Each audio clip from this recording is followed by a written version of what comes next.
This morning on BRN, the taxation of life insurance and long-term care. We're going to welcome back to the program Phillip Snyder of the Warner Companies. In full disclosure, he is my father. Dad, always great to see you. Thanks for joining us on the program this morning. Hey, Jeff. Good morning. Thanks for having me. I appreciate it.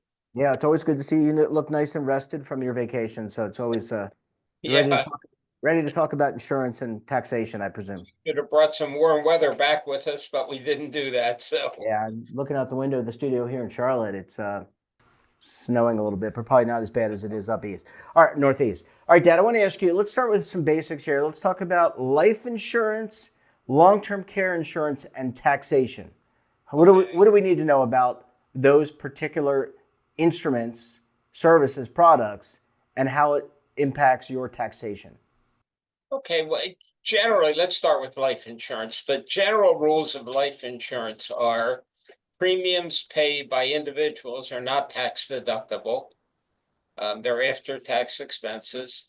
Um, Benefits received by beneficiaries, with very small exception, uh, very unusual exception, are tax-free to the beneficiary. Cash value that accrues if you're buying a cash value type of policy, cash value accrues on a tax deferred basis, and cash value can be accessed through loans and withdrawals, again depending on the type of policy, uh, on a tax-free basis, subject to certain constraints, and as long as you don't put too much money into those policies that would otherwise change the taxation. So by and large, nothing's really changed with respect to life insurance taxation. It remains as it's been. Okay, and then long-term care insurance, because that's a insurance instrument, but it is different than life insurance. Oh, for sure. Well, there are several ways to buy long-term care insurance.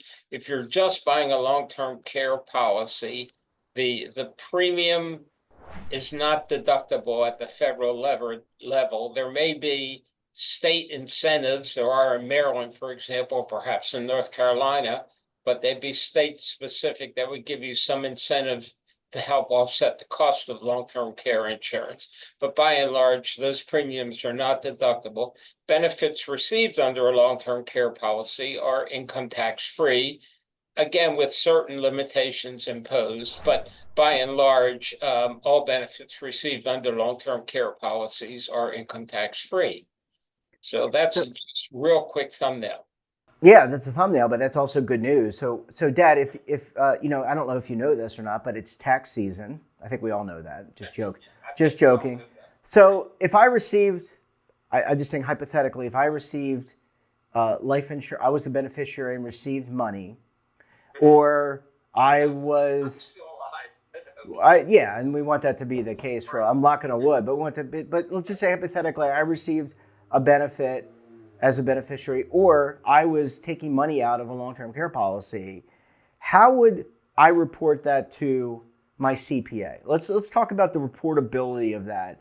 Does some form, I'm used to the retirement world. So when a distribution happens, a 1099, whether it's a rollover or a taxable type of distribution, it gets reported, and I give that to my accountant. So does the IRS receive anything for the payout of that life insurance or the premium from the long-term care policy? Sorry. Yeah, sorry to interrupt you. That's okay. Yeah, death benefits are reported on a Form 712, and you would just give that to your attorney. You would give that to your accountant, whoever's managing the estate. But that doesn't change the taxation in any way. So those benefits are going to be income tax free. With respect to long-term care benefits that are received, a 1099 is sent out by the insurance company. Again, it's just informational, so it's not taxable as such. So really, nothing's changed there at all. So would my accountant know? Like, so what I hand over usually when you're working with an accountant, whether it's H&R Block or mom and pop accountant, you give them all the information. So I would give them my 1099s. I'd give them all the W-2s, et cetera. They would know because I guess this is generally accepted accounting principles, GAAP, right? They would know not to include this in my ordinary income. Well, yeah, it's the 1099 or the life insurance, they would clearly know it's life insurance, death benefits, they're income tax free.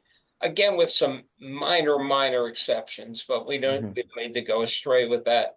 On the long-term care side, it's an informational 1099, so they would know that those benefits are tax-free. Again, there are some limitations there as to how much could be tax-free, but by and large, they are essentially tax-free benefits. And your accountant should know, certainly. And you can probably remind them as well when you fill out. They have like a planner, right? They ask you like, did you do an IRA? Did you do? I mean, there's like 100 questions you have to answer typically. Yeah, but the 1099 you receive, there's informational. It's just notifying the IRS that you did receive long-term care benefits. All right, Dad, one other thing I wanted to ask you about is the Tax Cut and Jobs Act of 2017. So that is, I think the Congress is now starting to ramp up. I think they've got a process in place to start to look at the budget, but also start to look at this, extending this bill. Is there anything that we need to be thinking about as holders or recipients of life insurance benefits that would cause us concern in this potential conversation about extension? So could this tax-free waiver, I'm going to call it, I don't know what you technically call it, but the deferral of taxes, you're not paying any taxes, could that at any point be subject to taxation under this potential extension of the TCJA? Not to my knowledge, nothing that I'm aware of would change the general taxation of either of those products, as I just discussed it. There's a move afoot, certainly, to to change the taxation of private placement life insurance, which is a whole different animal. It's relegated to the ultra wealthy who put huge sums of money into life insurance policies to shelter the earnings and facilitate tax-free withdrawals, but nothing that I'm aware of anyway that would impact the taxation of life insurance and benefits and long-term care benefits. I mean, it would be earth-shattering to change what has been in place for presumably decades. And now I'm thinking about the policy aspect of it. I mean, I could see, look, the government wants to get its hands on everything, right? I mean, they want revenue. They need revenue for the services they provide both at state, local, and federal level. But any change to the taxation, I think, would just be, it would cause people to say, well, why would I want to buy a life insurance policy then if I'm going to get taxed on it? I might as well just save the money in a savings account or a mutual fund. Okay, so with respect to estate taxes and gift taxes, particularly as they apply to life insurance, given the current administration in Washington, I don't see that changing. Those benefits are indexed, or there's a COLA applied to them, so they should increase over the years. At least I would say for the foreseeable 4 years anyway. So I don't see any changes there as well. Yeah, well, we're going to have to watch it. I always get concerned when we start talking about in my personal opinion, I always get concerned when we start talking about extending these tax cuts, and then, the cutters are always on the hunt for some of these tax deferred status. I think would be very disruptive to not only life insurance, but to other industries. So I guess we'll have to watch it. Dad, we're going to have to leave it there. Thanks so much for your time, and we look forward to having you back on the program again very soon. Okay, Jeff, my pleasure as usual. Have a good day. And don't forget to subscribe to our daily newsletter, The Morning Pulse, for all the news in one place. Details, of course, at our website. And your subscription helps support all this great BRN content.